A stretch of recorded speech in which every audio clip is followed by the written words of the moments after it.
Shri KR Nagaraju గారు.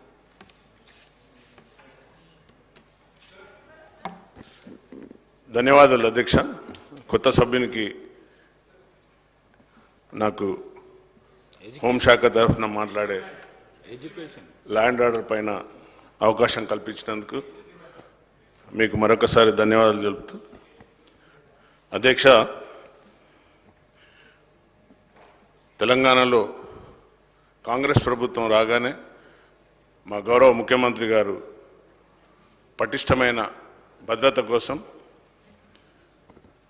అలాగే drug free స్టేట్గా పటిష్టమైన చర్యలు తీసుకోవడం జరిగింది అధ్యక్ష. ఎక్కడ కూడా కాంప్రమైజ్ కాకుండా అధికారులకు పూర్తిగా స్వేచ్ఛనిచ్చి రాష్ట్రంలో ఎలాంటి డ్రగ్స్ కూడా రాకుండా పెడ్లర్స్ కానివ్వండి లేక కన్జ్యూమర్స్ని కానివ్వండి కఠిన చర్యలు తీసుకునే విధంగా ముందుకు వెళ్తున్నారు అధ్యక్ష. కానీ గౌరవ సభ్యులు హరీష్ రావు గారు కానివ్వండి లేదా పెద్దలు అక్బర్ ఓవైసీ గారు కానివ్వండి, లా అండ్ ఆర్డర్ అంతా అప్పుడే గాడి తప్పిందని మాట్లాడడం బాధాకరం అధ్యక్ష. ఎందుకంటే గత 10 ఏళ్ళు ప్రభుత్వం ఈ యొక్క తెలంగాణ స్టేట్ పోలీస్ వారి కంట్రోల్నే ఉండే. మరి వారు ఈ విధంగా మాట్లాడడం చాలా బాధాకరం. ఎందుకంటే పోలీస్ ఫోర్స్ను డిమోరలైజ్ చేయడం మంచిది కాదని నా యొక్క సలహా అధ్యక్ష. ఇప్పటివరకు తెలంగాణ స్టేట్ పోలీస్ అంటే ఇతర రాష్ట్రాలకు ఒక ఐకాన్గా ఉంది అధ్యక్ష. ఎందుకంటే నిఘా విభాగంలో తెలంగాణ రాష్ట్ర పోలీస్ చాలా పటిష్టంగా ఉంది అధ్యక్ష. ఈ 8 నెలలనే వారిని కించపరచడం, అదేవిధంగా ప్రజలకు ఒక భయానకమైన వాతావరణాన్ని సృష్టించి మాట్లాడడం సరికాదని నేను భావిస్తున్నా అధ్యక్ష. అందుకనే పోలీస్ వ్యవస్థకు 9.564 crores కేటాయించడం జరిగింది అధ్యక్ష. అందులో భాగంగా ఎక్కువగా సైబర్ క్రైమ్ మరియు యాంటీ నార్కోటిక్స్ బ్యూరో పైన విభాగాలను బలోపేతం చేస్తూ సైబర్ సెక్యూరిటీకి గత ఏడాదిలో 3.33 crores ఇస్తే ఈసారి 5 అంతలు పెంచి 15 crores కేటాయించడం జరిగింది అధ్యక్ష. ఇది ఒక మంచి సూచన పరిమాణం అధ్యక్ష. అలాగే యాంటీ నార్కోటిక్ బ్యూరోస్కు గత ఏడాది 8.50 crores కేటాయిస్తే ఈసారి 20 crores కేటాయించడం జరిగింది అధ్యక్ష. దీన్ని బట్టి ఒక మెసేజ్ వెళ్ళిపోయింది అధ్యక్ష ప్రజలలో, ప్రభుత్వం ఏ విధంగా పటిష్టమైన చర్యలు తీసుకుంటుందని. అలాగే మొన్ననే గౌరవ ముఖ్యమంత్రి చేతుల మీదుగా టీజీ న్యాబ్ బలోపేతానికి 41.16 crores కేటాయించి టీజీ న్యాబ్ సిబ్బందికి యాక్టివ్గా పార్టిసిపేట్ అయ్యే విధంగా 27 కార్లు 59 మోటార్ సైకిళ్ళు ఆ విభాగానికి అందజేయడం, అలాగే వారిని అన్ని విధాలా ఎంకరేజ్ చేసే విధంగా ఎవరైతే అధికారులు చాలా యాక్టివ్గా పనిచేస్తారో వారికి ప్రోత్సాహకాలు, అలాగే యాక్సిలరేట్ ప్రమోషన్ ఇవ్వడానికి కూడా గౌరవ ముఖ్యమంత్రి గారు వారిని ఉత్తేజపరచడంలో చాలా ఆనందంగా భావించవచ్చు అధ్యక్ష. అలాగే గత ప్రభుత్వం తీసుకుంటే డ్రగ్స్లో ఏం జరిగిందో మీ అందరికీ తెలుసు. I don't want to go in to that. ఆ అధికారిని ఇమీడియట్లీ ట్రాన్స్ఫర్ చేసి దాన్ని నిర్వీర్యం చేశారు అధ్యక్ష. అలాగే ముఖ్యమైన మనకు తలమానిక్యంలాగా 3 కమిషనరేట్లు అధ్యక్ష. కీలకమైన హైదరాబాద్ నగర పోలీస్ కమిషనరేట్ అత్యధికంగా 276.44 crores ఇవ్వడం, నగరంలో కీలకమైన కమిషనరేట్ సైబరాబాద్కు 20 crores కేటాయించడం, అలాగే రాచకొండ కమిషనరేట్కు 9.4 crore ఇవ్వడం, ఇంటిగ్రేటెడ్ కమాండ్ కంట్రోల్కు 20 crores కేటాయింపడం జరిగింది అధ్యక్ష. ఇక వెళ్తే అధ్యక్ష, జైళ్ల శాఖలు, మిగతా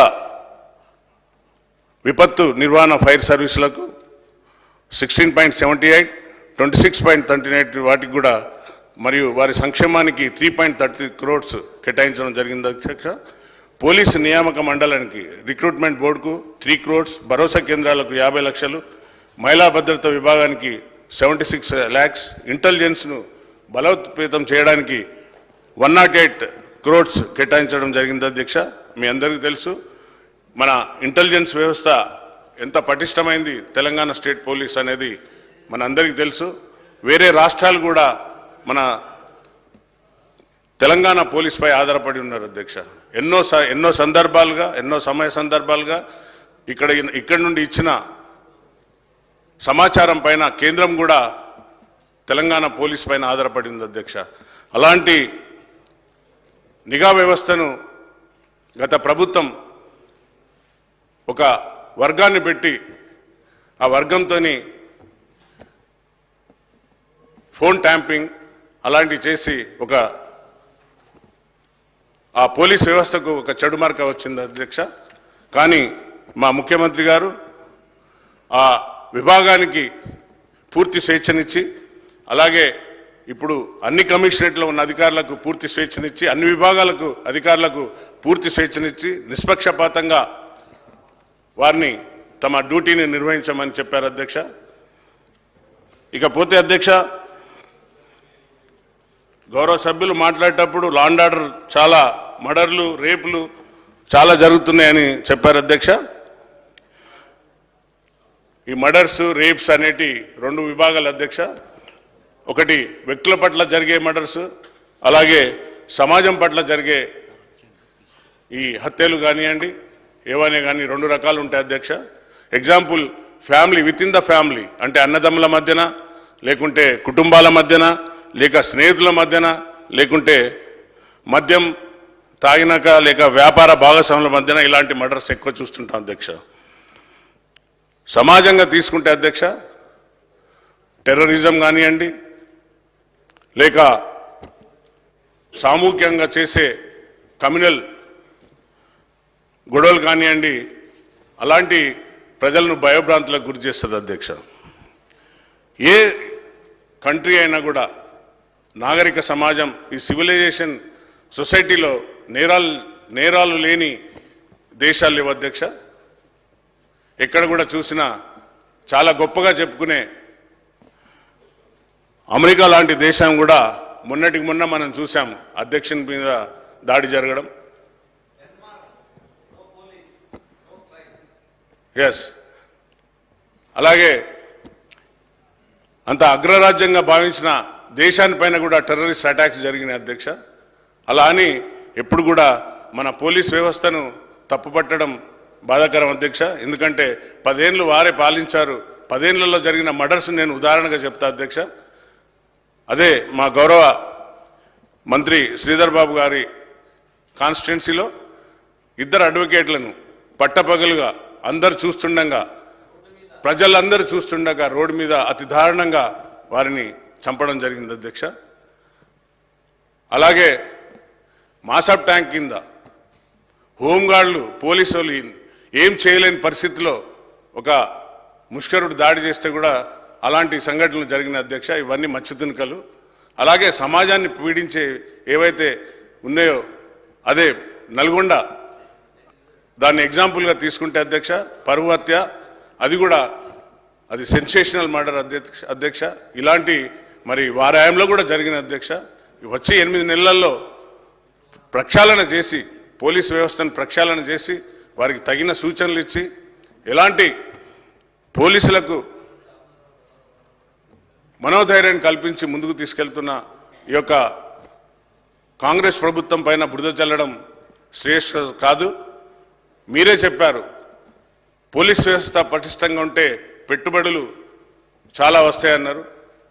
మళ్ళీ మీరే ఈరోజు పోలీస్ వ్యవస్థను దుమ్మెత్తిపోస్తున్నారు అధ్యక్ష. ఇంకా చాలా ఎగ్జాంపుల్స్ ఉన్నాయి అధ్యక్ష. గత ప్రభుత్వంలో పోలీస్ స్టేషన్లకు ఇన్స్పెక్టర్లకు పోస్టింగ్లు ఇవ్వాలంటే డబ్బులు ముట్ట చెప్తే కానీ, లెటర్స్ లేకుంటే కానీ, లేక ఏసీపీ లాంటి అధికారులకు పోస్టింగ్ ఇచ్చేదానికి డబ్బులు తీసుకున్న సంఘటనలు చాలా ఉన్నాయి అధ్యక్ష. అలాంటిది మా ముఖ్యమంత్రి గారు చెప్పి ఎవరైనా కానీ ఇలాంటి తప్పుడు పనులు చేసి కానీ మెసేజ్ వస్తే మాత్రం ఇంటెలిజెన్స్ వ్యవస్థతోని సమాచారం తీసుకొని అలాంటి అధికారులను తప్పనిసరిగా శిక్షించే పనిష్మెంట్ ఇవ్వడానికి కూడా ముందుకు వచ్చింది అధ్యక్ష. పారదర్శకంగా వారికి పోస్టింగ్ ఇవ్వడం. మా వర్ధనపేట కాన్స్టిట్యున్సీలో తీసుకుంటే అధ్యక్ష, ఇష్టారాజ్యంగా పోలీస్ సిబ్బందిని వాడుకొని అడ్డం పెట్టుకొని రైతులను ల్యాండ్ పూలింగ్ పేరుతో తీసుకొచ్చి కొట్టి లాకప్లు వేసి వారిని ఎంతో హింస పెట్టిన ఇలాంటి సంఘటనలు ఎన్నో ఉన్నాయి అధ్యక్ష. పోలీస్ అంటేనే ప్రివెన్షన్ అండ్ డిటెక్షన్ అధ్యక్ష. తప్పనిసరిగా పోలీస్ పైన నమ్మకం పెట్టుకోండి. ఈ సందర్భంగా నేను మా అక్బర్ సాబ్ కూడా ఒకటి గుర్తు చేస్తా. బహుశా if I'm not wrong in 2011 అనుకుంటా, अकबर साहब के ऊपर जब अटैक हुआ, यही कांस्टेबल, अपना ही कांस्टेबल, तेलंगाना का पुलिस ही उनको सर्वाइव करके, आपको पता है साहब. ऐसा पुलिस को अपन कभी भी डिस्करेज नहीं करना साहब. जो आप बताए जरूर, जो गरीब को मार रहे पुलिस बोले तो डेफिनेटली हमारे सीएम साहब उनको किसी को भी टॉलरेट नहीं करेंगे साहब. डेफिनेटली उनको ऊपर యాక్షన్ లేంగే. उनको ఎప్పటికప్పుడు వారికి ట్రైనింగ్స్ ఇచ్చి సమాజంలో ఫ్రెండ్లీ పోలీస్ అనేది తీసుకొచ్చింది అధ్యక్ష. కానీ అది ఎటేటో వెళ్ళిపోయింది, మీ అందరికీ తెలుసు. ఫ్రెండ్లీ పోలీస్ అనేది తీసుకొచ్చి ఆ ఫ్రెండ్లీ పోలీస్ కాస్త రాజకీయ పరంగా పోలీస్ అయిపోయింది అధ్యక్ష, ఫ్యామిలీ పోలీస్ అయిపోయింది. సో ఇలాంటి సంఘటనలు ఎన్నో ఉంది అధ్యక్ష. కాబట్టి అవసరమైతే సూచనలు ఇవ్వండి. ఇంకా పోలీస్ వ్యవస్థను మనం పటిష్టంగా చేసుకోవడానికి వారికి ఉన్న ఇబ్బందులను చూడండి. రాత్రనక పగలనక వారు మీకోసం మన కోసం సేవ చేస్తున్నారు అధ్యక్ష. నేను 35 ఏళ్ళు సర్వీస్ చేసి వచ్చాను అధ్యక్ష. ఎప్పుడు కూడా పోలీసుకు మచ్చ రాకుండా, పోలీస్ వ్యవస్థను మచ్చ రాకుండా ఉద్యోగం చేసి వచ్చిన అధ్యక్ష. కాబట్టి మన అందరి బాధ్యత అధ్యక్ష. ఎందుకంటే పోలీస్ వ్యవస్థను మనం కాపాడుకుంటే వారు మన ప్రజలను కాపాడు అధ్యక్ష. కాబట్టి నేను మీ ద్వారా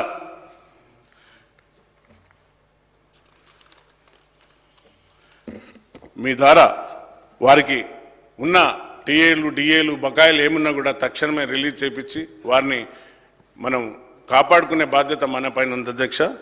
పోలీస్ అనేది, గవర్నమెంట్ అనేది, పోలీస్ ఎప్పుడైనా కూడా our government is committed to safety and security అనే every citizen of the states అధ్యక్ష. కాబట్టి తప్పనిసరిగా పోలీసులను మనము శాంతి పరిరక్షణ భాగంలో కరెక్ట్గా ఉపయోగించుకుంటే వారు ఎల్లప్పుడూ నిత్యం మనకు సేవ చేస్తారు అధ్యక్ష, ప్రజలకు. కాబట్టి ఇంత సమయం ఇచ్చినందుకు మీ అందరికీ మరియు అధ్యక్షులకు ధన్యవాదాలు చెబుతూ ముగిస్తున్నాను.